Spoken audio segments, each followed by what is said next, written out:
So hello guys, welcome to my YouTube channel the Piyush horror story. अगर आप भी horror story देखना पसंद करते हैं या सुनना पसंद करते हैं तो ये वीडियो सिर्फ आप ही के लिए है। तो स्टोरी को बिना किसी देरी के करते हैं स्टार्ट। एक हिमांशु नाम का लड़का जिसकी उम्र 25 साल थी। हिमांशु प्राइवेट कंपनी में जॉब करता था और हिमांशु के साथ एक लड़की जॉब करती थी जिसका नाम दिव्या था और दिव्या की उम्र 24 से 25 साल थी। हिमांशु और दिव्या बहुत लोगों की यूट्यूब पे वीडियोस देखा करते थे ब्लॉगिंग की, कि लोग कार से घूमने जा रहे हैं, बाइक से जा रहे हैं, ट्रिप कर रहे हैं। और हिमांशु को बहुत मन था कहीं बाहर घूमने का। हिमांशु दिव्या से कहता है कि दिव्या, क्या हम दोनों कहीं घूमने चल सकते हैं, क्योंकि मेरे को बहुत टाइम हो गया मैं अपने दोस्तों के साथ घूमने नहीं गया। तो हिमांशु दिव्या से कह देता है, तो दिव्या रिप्लाई करती है कि ठीक है हिमांशु, हम चलते हैं घूमने, क्योंकि मेरे को भी बहुत टाइम हो गया कि मैं कहीं बाहर गई नहीं, मैंने कहीं चिल नहीं करा, तो हम दोनों चलते हैं कहीं पे घूमने। तो इन दोनों का डिसाइड होता है मनाली ट्रिप का। तो ये दोनों जाते हैं मनाली। तो हिमांशु कह देता है कि दिव्या, मैं अपनी कार लेके आ जाऊंगा, हम दोनों कार से ट्रिप करेंगे। और ये समय था मंगलवार का। हिमांशु दिव्या से कहता है कि दिव्या, हम फ्राइडे नाइट को चलेंगे, क्योंकि हमारा सैटरडे संडे वीक ऑफ है। मंडे को हम कैजुअल लीव ले लेंगे, ट्यूसडे से हम ऑफिस ज्वाइन कर लेंगे। तो ऐसे इनकी हो जाती है प्लानिंग स्टार्ट। हिमांशु अपने घर पे आता है और दिव्या भी अपने घर पे जाती है। तो हिमांशु अपनी मम्मी पापा से कहते हैं कि मम्मी पापा, मैं दिव्या के साथ मनाली ट्रिप पे घूमने जा रहा हूँ। तो हिमांशु कार लेके दिव्या के घर पे जाता है। जैसे ही हिमांशु के पापा ने हिमांशु को समझाया था, वैसे ही दिव्या के पापा ने हिमांशु और दिव्या को समझाया था कि तुम कार से मत जाओ। पर हिमांशु और दिव्या के पापा को राजी कर देते हैं जाने कार से जाने के लिए। तो हिमांशु और दिव्या अपनी जर्नी करते हैं स्टार्ट। हिमांशु और दिव्या कार लेके घर से निकलते हैं दिव्या के।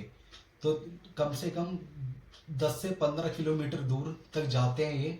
दिव्या का मन करता है बियर पीने का, और जाहिर सी बात है, जब कोई ट्रिप पे जाता है तो एंजॉय तो करता है। दिव्या हिमांशु से कहती है, हिमांशु यार बियर ले लेते हैं, क्योंकि हम घूमने आए हैं, एंजॉय करने आए हैं, ट्रिप पे जा रहे हैं, तो हम अभी से जर्नी अपनी एंजॉय करते हुए चलते हैं। तो हिमांशु कहता है कि नहीं यार, मैं कार चला रहा हूँ, रात का समय है और पापा ने भी मेरे को थोड़ा बहुत डरा दिया, सो इसलिए मैं तो पीऊंगा नहीं और तुम भी मत पियो, क्योंकि तुम पी के सो जाओगी तो कार चलानी मेरे को ही है। और जाहिर सी बात है, जब कोई अकेला बंदा कार चलाता है, दूसरा सो जाता है, तो ड्राइवर को भी नींद आती है। तो इसलिए दिव्या बार बार जिद करती है हिमांशु से कि ले लो यार, बियर ले लो, कोई दिक्कत नहीं है। तो दिव्या की जिद के आगे किसी की काहे चलनी है, और खासकर लड़की की जिद के आगे किसी की काहे चलनी है। तो हिमांशु किसी ठेके में जाके रोक के बियर लेके आ जाता है। तो हिमांशु सोचता है कि यार, जब ये पिएगी तो मैं भी पी लेता हूँ, मैं क्यों पागलों की तरह कार चलाऊंगा। तो हिमांशु भी बियर लेके आ जाता है अपने लिए। तो हिमांशु दिव्या बियर पीते हैं। ये एक बियर पी लेते हैं, दो बियर पी लेते हैं, ये चलते हैं आराम से, गाने बजाते हुए, हंसी मजाक करते हुए, इंजॉय करते हुए चलते हैं। हिमांशु और दिव्या लगभग दिल्ली से 100 से 150 किलोमीटर पार कर चुके थे। हिमांशु ने मेरे को बताया कि पीयूष भाई, वो रोड ऐसी थी, ना ही वो जंगल लग रहा था, ना ही मेरे को वो रोड लग रही थी, पूरी सुनसान रोड, वहां पे एक भी लाइट नहीं जल रही थी। मेरे को तो यही लग रहा था कि वो पूरा जंगल है। दूर दूर तक कोई बाइक कार ट्रक कुछ नहीं था, बस उस रोड पे खाली मेरी ही कार थी। हिमांशु ने बताया कि भाई, जैसी मेरे को बाथरूम आता है, मैं गाड़ी साइड में रोक के कार से उतर के कार के 10 से 15 किलोमीटर पीछे, 10 से 15 कदम पीछे जाके मैं पेशाब कर देता हूँ। जैसे ही हिमांशु पेशाब करता है, ये थी हिमांशु की इस ट्रिप की सबसे पहली गलती, क्योंकि हिमांशु को पता नहीं था कि उसने पेशाब किया कहाँ पे है। हिमांशु ने पेशाब किया था उस काफी सालों पुराने कब्रिस्तान के गेट पे, जो हिमांशु की सबसे बड़ी गलती थी। हिमांशु पेशाब करके कार के अंदर आ जाता है और बैठ के चलने लगता है। जैसे ही हिमांशु कार चलाता है, 50-100 मीटर पार भी नहीं होते, दिव्या को कार के साइड वाले शीशे में दिखता है कि पीछे से कोई ब्लैक सी शैडो उड़ती हुई इनकी तरफ उनके पास आ रही है। तो दिव्या एकदम से डर जाती है और हिमांशु को बोलती है कि हिमांशु, तुमने देखा कि कार के पीछे कोई उड़ता हुआ आ रहा है ब्लैक कलर का। तो हिमांशु कहता है दिव्या से, यार तुमने बियर पी रखी है, तुमको क्या ही पता कि क्या है, जंगल है, अंधेरा है, तुमको कुछ पेड़ वेड़ कुछ ऐसी लगा होगा, तुम इग्नोर करो, गाने सुनो और चलते रहो, हम चलते हैं, हम ट्रिप पे जा रहे हैं, हम घूमते हैं। तो दिव्या भी इग्नोर कर देती है। और ऐसे ही दरअसल दिव्या को 2 से 3 बार दिखा, उस 100 से 200 मीटर दूरी के अंदर ही 2 से 3 बार दिखा, पर दिव्या इग्नोर कर देती है। जैसे ही आगे चलते हैं, मतलब 500 मीटर भी पार नहीं होते, सामने एक अम्मा टाइप की औरत खड़ी होती है। एक अम्मा खड़ी थी। हिमांशु दिव्या एक दूसरे से सवाल करते हैं कि यार ये इतनी रात को, रात के 1:30 बज रहे हैं और ये कौन खड़ा है इतनी रात को, पूरे कपड़े वपड़े ओढ़ रखे हैं, जैसे कि कोई वो नहीं ओढ़ लेता चद्दर टाइप, कि उसी टाइप पे किसी ने ओढ़ रखी है। तो हिमांशु कहता है कि मैं गाड़ी रोकता हूँ। तो दिव्या कहती है नहीं यार, इधर रात का समय है, कुछ ऊंच नीच हो सकती है, हम गाड़ी नहीं रोकते, तुम सीधी गाड़ी चलाओ। भाई हिमांशु ने तो पी ली थी, क्योंकि पीने के बाद तो हर कोई दिल का बहुत साफ हो जाता है। तो उसने मदद करने के लिए गाड़ी रोकी। जैसे ही हिमांशु ने मेरे को बताया कि भाई जब मैंने गाड़ी रोकी, वो आंटी थी, अम्मा थी वो, उनकी उम्र लगभग 70 से 80 साल के बीच में रही होगी। वो हिमांशु अम्मा से कहता है कि अम्मा आप इतनी रात को यहाँ पे क्या कर रहे हो। तो हिमांशु अम्मा से पूछ लेता है कि अम्मा आप इतनी रात को क्या कर रहे हो। अम्मा जवाब नहीं देती। तो इतने में हिमांशु फिर दोबारा पूछता है। ये हिमांशु ने तीसरी बार पूछा था उन अम्मा से, अम्मा आप इतनी रात को यहाँ पे कर क्या रहे हो। तो अम्मा कहती हैं कि बेटा मेरी बकरी घर से भाग गई है, उसको मैं ढूंढने आई हूँ। यहाँ पे चोर चुपके होते हैं जो बकरियों को, जानवरों को उठा के ले जाके खा लेते हैं, तो मैं उसको ढूंढने आई हूँ। तो भाई हमारा भाई हिमांशु, वो तो पीने के बाद तो वैसे ही बालक बन गया। तो उसने छुटते ही अम्मा से बोला कि अम्मा आप हमारी कार में बैठो, मैं आपको आपके घर पे छोड़ देता हूँ। इतनी रात हो रही है, रात के 1:30 बज रहे हैं और पूरा सुनसान जंगल रोड टाइप की हो रखी है ये, तो आप सुबह ढूंढ लेना, आप कार के अंदर बैठो, मैं आपको घर छोड़ देता हूँ। ये इस ट्रिप की हिमांशु की दूसरी गलती थी कि उसने किसी अनजान को कार में बिठा लिया था, और हिमांशु और दिव्या इस चीज से अनजान थे कि वो चीज क्या थी। अम्मा कार में बैठती हैं, हिमांशु अम्मा से पूछता है और ना ही दिव्या अम्मा से पूछती है कि अम्मा आपको जाना कहाँ पे है, अम्मा को छोड़ना कहाँ पे है। इस स्टोरी में इंटरेस्ट अब आपको आएगा। अगर इस वीडियो को पूरा देखने से पहले इस वीडियो को आप प्लीज़ लाइक कर दीजिए, और ये वीडियो आपको अच्छी लगी हो तो शेयर भी करना और कमेंट भी करना, और इस चैनल को प्लीज़ सब्सक्राइब कर देना। मेरी जो नेक्स्ट वीडियो होगी वो आप तक ज़रूर पहुंच जाएगी। तो इस चीज़ के लिए माफ़ी चाहता हूँ। इस स्टोरी हम करते हैं स्टार्ट। जब हिमांशु अम्मा से पूछता है, ना ही हिमांशु अम्मा से पूछता, ना ही दिव्या अम्मा से पूछती, बस ये कार चले जा रही है। अम्मा एकदम से कहती है हिमांशु से, क्या बेटा आपने कहीं पे रुक के पेशाब किया था। ये चीज देख के हिमांशु और दिव्या शॉक हो जाते हैं कि यार अम्मा को कैसे पता कि मैंने पेशाब किया है, मैंने तो काफी पीछे पेशाब करा था, और अम्मा तो मेरे को लगभग आधा 1 किलोमीटर आगे मिली है, तो ये अम्मा को कैसे पता। तो हिमांशु अम्मा से पूछता है, अम्मा आपको कैसे पता कि मैंने वहां पे पेशाब किया है। अम्मा ने बस एक ही चीज बोली, जहाँ पे तुमने पेशाब किया था मैं वहीं पे ही बैठी थी। ये सुन के हिमांशु और दिव्या पूरे शॉक हो गए, यार अम्मा क्या बोल रही है, अम्मा हमको आगे मिली और अम्मा बता रही है कि मैं पीछे बैठी थी। तो इतने में ही दिव्या पूछती है अम्मा से कि अम्मा आपको छोड़ना कहाँ पे है, हम इतनी देर से कार चला रहे हैं, आपने हमको बताया ही नहीं कि आपका घर कहाँ पे है। अम्मा क्या कहती है, जहाँ पे तुमने पेशाब किया था ना, मेरा घर वही है। ये सुन के हिमांशु और दिव्या इतने शॉक हो जाते हैं कि भाई पूछो ही मत, एक दूसरे की शक्ल देखते हैं। तो इतने में दिव्या अम्मा से कहती है, अम्मा तो आपने बताया क्यों नहीं, हम इतनी देर से कार चला जा रहे हैं, हम पता है कितना आगे निकल गए, हम आपको पीछे छोड़ने जाएंगे इतनी रात को, और वैसे सुनसान रोड है, इतना जंगल टाइप का लग रहा है। तो अम्मा कहती हैं, तुम पिछले 15 मिनट से इसी रोड पे कार चला जा रहे हो, और आज रात ये तुम दोनों की आखिरी रात होगी। ये सुन के हिमांशु और दिव्या शॉक हो जाते हैं और एक दूसरे की शक्ल देखते हैं। इतने में जैसी दिव्या पीछे मुड़ के अम्मा को देखती है कि पिछली वाली सीट पे कोई भी नहीं है, इतने में दिव्या बहुत जोर की चिल्लाती है कि हिमांशु अम्मा कार के अंदर नहीं है, अम्मा कार के अंदर नहीं है। हिमांशु एकदम से कार रोकता है, और कार रोक के कार की पीछे वाली सीट पे देखता है कि अम्मा तो बिल्कुल थी नहीं। हिमांशु ने मेरे को बताया कि पीयूष भाई मेरी इतनी फट चुकी थी ना कि मैं बता नहीं सकता।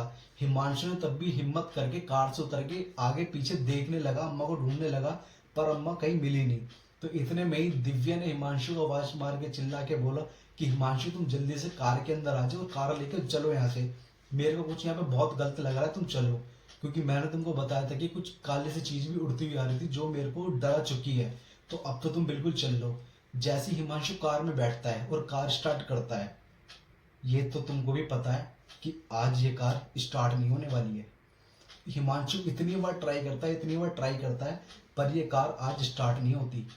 जैसे ही एक दूसरे से चिल्ला रहे होते हैं, दिव्या रो रही होती है, चिल्ला रही होती है, इतने में ही सामने कार के 10 से 15 कदम दूर सामने एक वो अम्मा खड़ी हो जाती है। हिमांशु और दिव्या एकदम से जैसी अम्मा को देखते हैं, ये दोनों चुप हो जाते हैं। हिमांशु और दिव्या जैसी अम्मा को देख रहे होते हैं, अम्मा एकदम से ही हवा में उड़ने लगती है और अम्मा का आकार काफी बड़ा हो जाता है।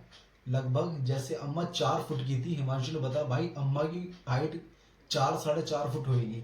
अम्मा धीरे धीरे 5 फुट, 6 फुट, 7 फुट, 8 फुट तक अम्मा की हाइट हो गई और अम्मा जमीन से लेके 3-4 फुट हवा में उड़ रही थी और एकदम से ब्लैक कलर की शेडो टाइप में अम्मा हो गई। भाई मैं तो पूरा डर गया था। हिमांशु ने जैसे ही मेरे को बताया कि भाई मैं भी डर चुका हूँ, क्योंकि हिमांशु ने मेरे को स्टोरी बताई, मैं तो भाई पूरी पूरी तरह से डर चुका था। क्योंकि अगर ऐसे रास्ते पे मेरे सामने कोई आ जाए उस टाइम मैं क्या करूँगा, भाई मैं तो पूरा आउट हो जाऊंगा। तो हिमांशु जैसी देखता है और दिव्या दिव्या पूरी चिल्ला पड़ती है, हिमांशु चिल्ला पड़ता है। और हिमांशु ने मेरे को बताया कि पीयूष भाई उनकी आंखें ऐसी थी जैसे किसी ने रेड कलर की लेजर लाइट मार रही हो आंख पे, आंख से लेजर लेजर लाइट की तरह निकल रही थी रेड कलर की, कह रहा। और वो चीज चिल्ला रही थी, भगा रही थी, मेरे को समझ नहीं आ रहा। मेरी कार के शीशे बंद थे, जनवरी का समय था, मेरी कार के शीशे बंद थे, कार के अंदर और मेरे कान, मेरे दिमाग में वो आवाज ऐसी गूंज रही थी ना कि जैसे कोई चिल्ला रहा है, डरा रहा है, घबरा रहा है बहुत तेज। इतने में ही हिमांशु दिव्य कार से उतर के भगने लगते हैं। इन दोनों की इस ट्रिप की तीसरी गलती, ये दोनों कार से उतर के कार के से पीछे भगने लगते हैं और भगते भगते दिव्या नीचे गिर जाती है और दिव्या के लग जाती है हाथ पे और पैर पे चोट।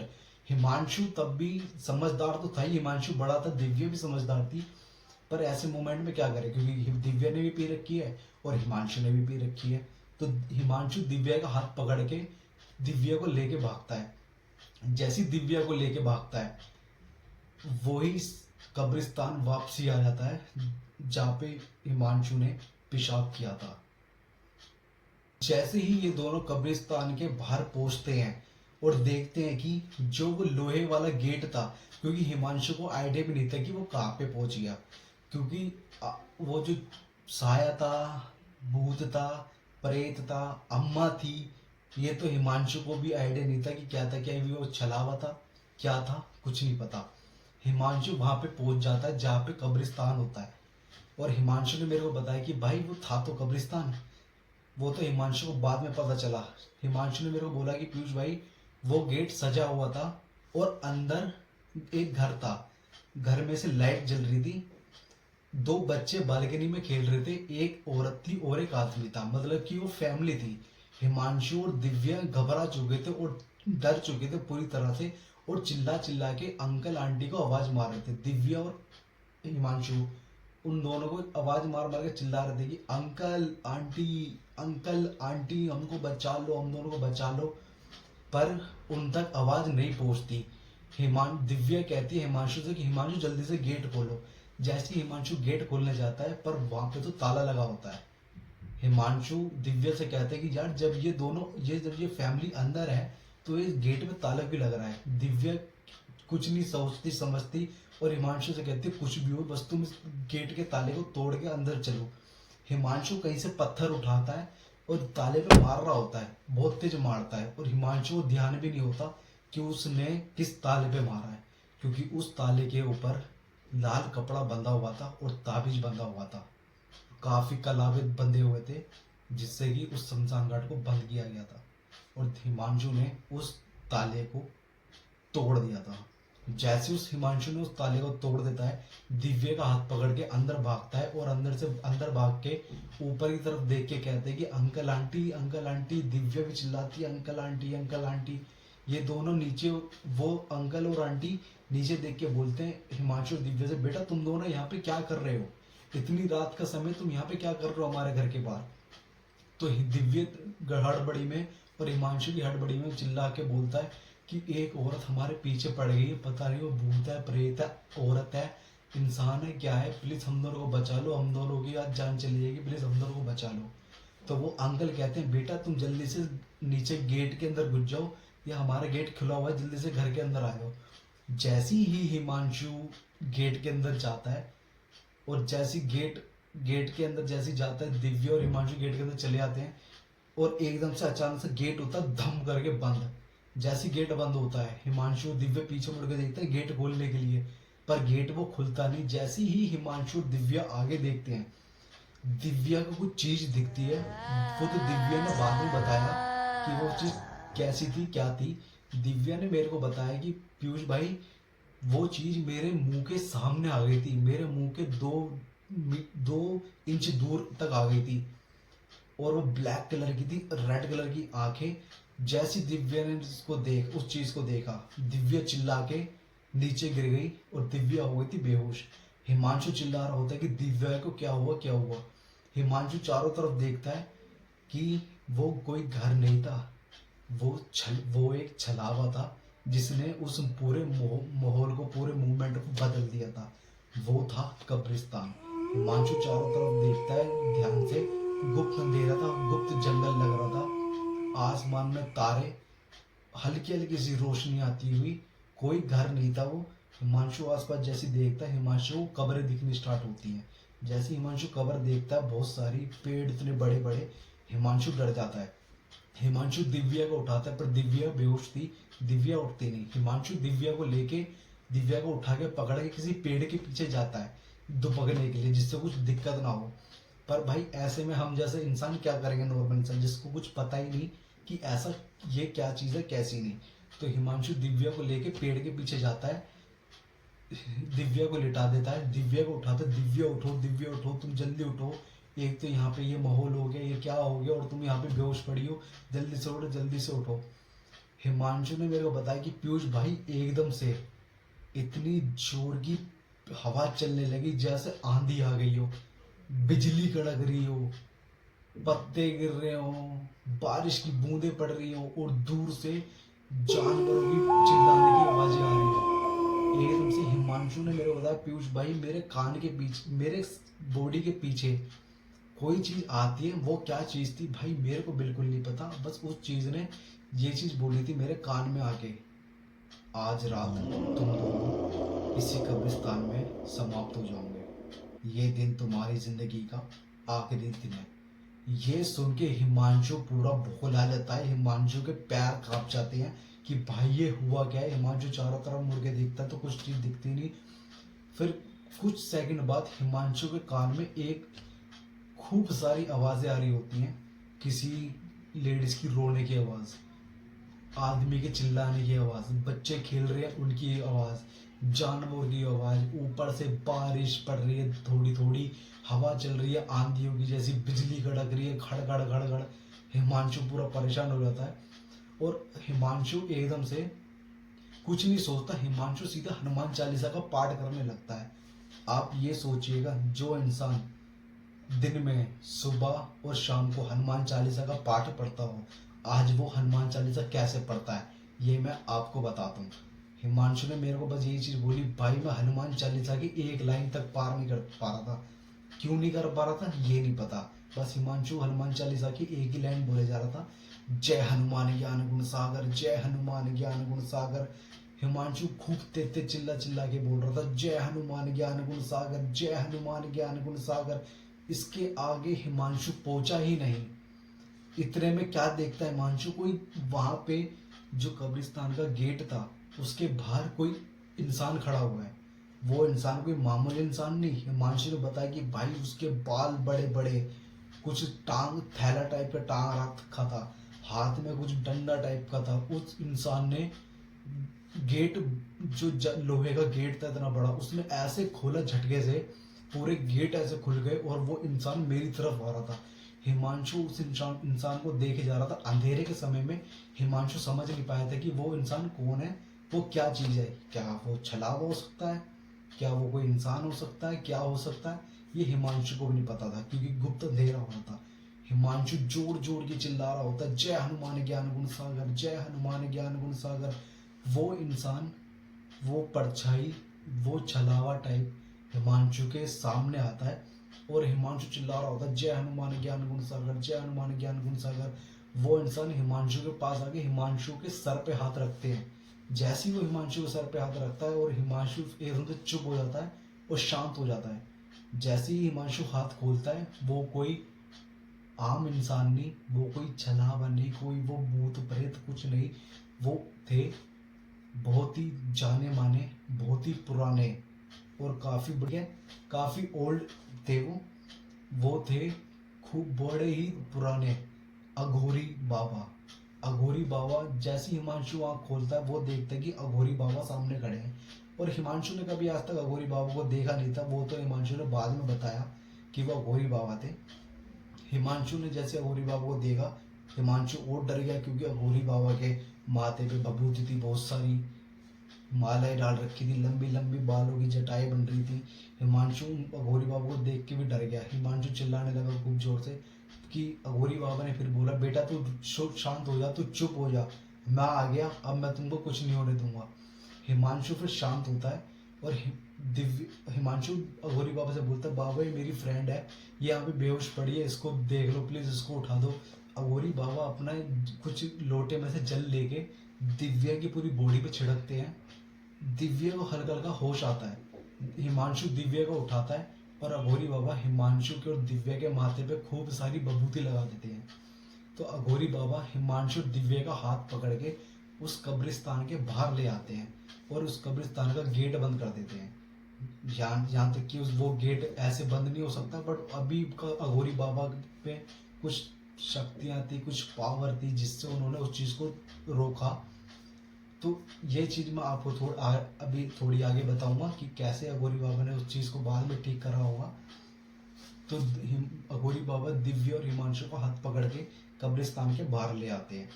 हिमांशु अघोरी बाबा से कहता है चिल्ला के, घबरा के, कि हिमांशु सेंस में नहीं था। हिमांशु चिल्ला चिल्ला के अघोरी बाबा से कहता, बाबा बाबा ये क्या चीज़ थी, बाबा ये क्या चीज़ थी, ये आवाज़ मैं निकाल नहीं पा रहा, सिंपल सी बात है।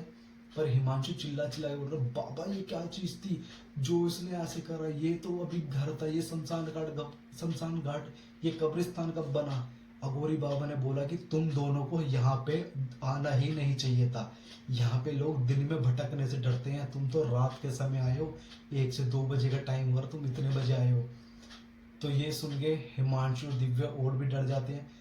हिमांशु कहता है, बाबा ये क्या था। हिमांशु अघोरी बाबा ने बताया कि जहाँ पे तुमने पेशाब किया था वहाँ पे एक छलावा बैठा था।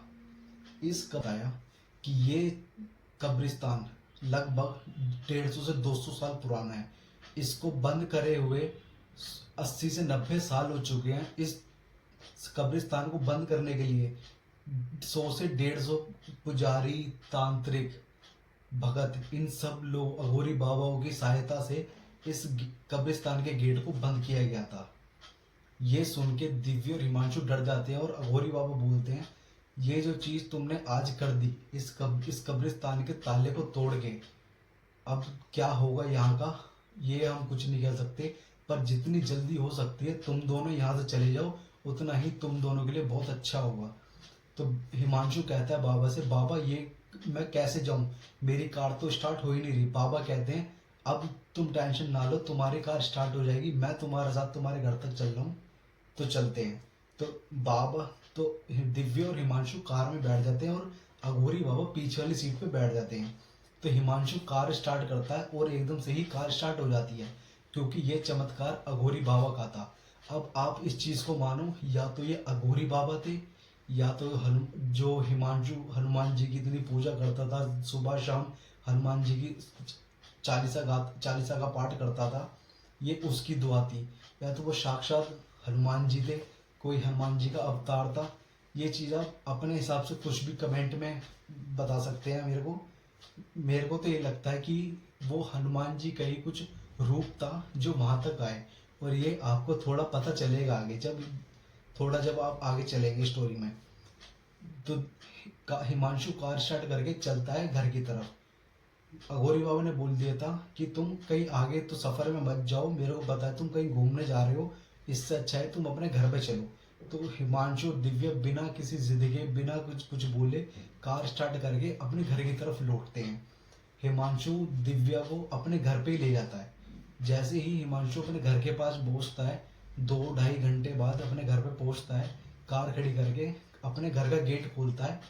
तो रात के लगभग 4-4:30 बज रहे होंगे, जो हिमांशु ने मेरे को बताया कि कह रहा भाई मैंने कार चला तो मैं बहुत धीरे रहा था, बल्कि 60-70 की स्पीड पे।